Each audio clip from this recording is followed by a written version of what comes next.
तुमच्यासारखो भावराय जगातल्या सगळ्या बहिणींका मिळान दे. ताईसाहेब, तुमच्यासारख्या बहिणींची माया हेच आमचं बळ आहे. चला राजे सावंत, आता आम्ही येतो. तुमच्या रूपानं तळ कोकणात आम्हाला एक जीवाभावाचा मैत्र मिळाला. अहो, तुमची मैत्री मिळाली ह्याच आमचा सौभाग्य. पंत जी अनाय सर, ही आम्हा सावंतांकडसून तुमच्या बलदंड बाहूंसाठी भेट.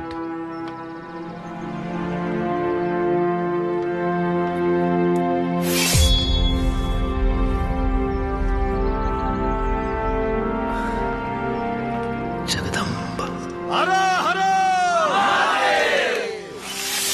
आऊसाहेब, तळ कोकण घेतल्यावर तुमच्या आशीर्वादानं विजयदुर्ग बळकट करून घेतलाय.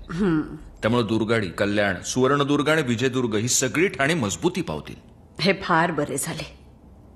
नाहीतर गेली कित्येक वर्षे कोकणातल्या आमच्या लेकी बाळी कुठून कसा कधी शत्रू येईल आणि जहाजावर घालून विकावयास घेऊन जाईल यथास्थित जगत होत्या.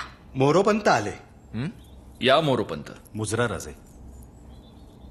राजे, आपल्या आज्ञेप्रमाणे हिरोजी इंदलकर, अर्जोजी आणि गिरजोजी यादव बंधू आलेत आपल्याला भेटायला.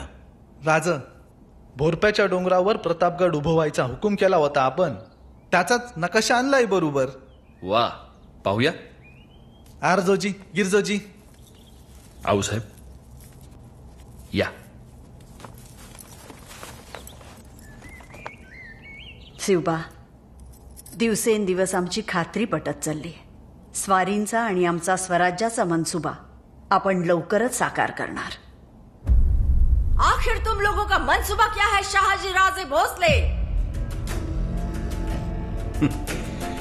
आम्ही काही समजलो नाही बड़ी बेगम साहिबा. समझे नहीं या समझना नहीं चाहते?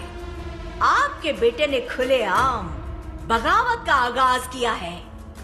2 साल हो गए शिवाजी ने जावली पर कब्जा किया है. आए दिन रोज एक बुरी खबर लेकर हमारे वजीर आलम अपना मनहूस चेहरा दिखाते हैं. अगर ऐसा ही चलता रहा तो एक दिन ये विजापुर भी शिवाजी के हाथ में चला जाएगा. क्या आप यही चाहते हैं शहाजी राजे? बड़ी बेगम साहिबा, हम तो आपके पुराने और वफादार खादिम हैं. हम ऐसा क्यों सोचेंगे? तो समझाते क्यों नहीं अपने फर्जंद को? क्या वो आपके भी सुनता नहीं? दुरुस्त फरमाया बड़ी बेगम साहिबा. अगर ऐसी बात है तो शिवाजी के बारे में ये दरबार जो भी फैसला लेगा उसके लिए क्या आप रजामंद हैं? बेगम साहेबा, आमचं तर म्हणणं असं आहे की आपल्यापैकी एखाद्या नामांकित सरदाराला पाठवून शिवाजीराजांना जेरबंद करून दरबारात आणावं.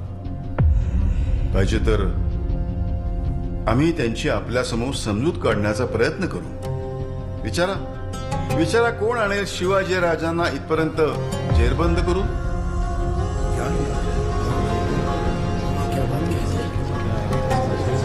ऐसी बात है तो सुनिए, वजीर आजम, दरबार में इस मुहिम के लिए माँ बदौलत की तरफ से जिम्मेदारी और मुखलिफत का बीड़ा रखा जाए.